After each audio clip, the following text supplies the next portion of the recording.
These are a few things you might find around the house that are really handy if you're going to do some hand building at home and you don't have any tools.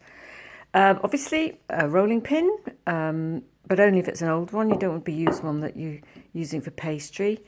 Perhaps an old wooden spatula is quite handy, one that's past its best for cooking.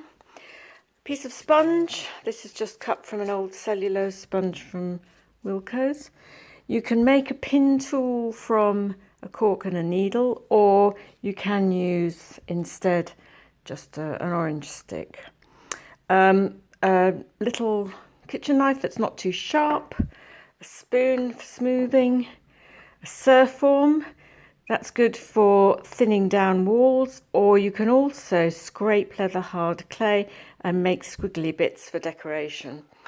I find plastic credit cards cut down really useful. You can either make them so that you could smooth out a curve, or you could cut designs into them like zigzags and then carve a surface into your pot.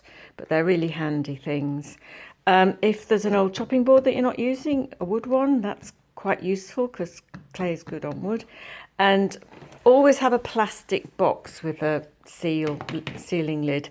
And maybe even a plastic bag as well to use, just to keep your clay damp and also to keep your bits of old clay in because they can be reclaimed. And finally, some bits of old cloth. So you could use some old hankies. These are old bits of cut up sheet and pillowcase, which have got holes in them, so I use them for clay.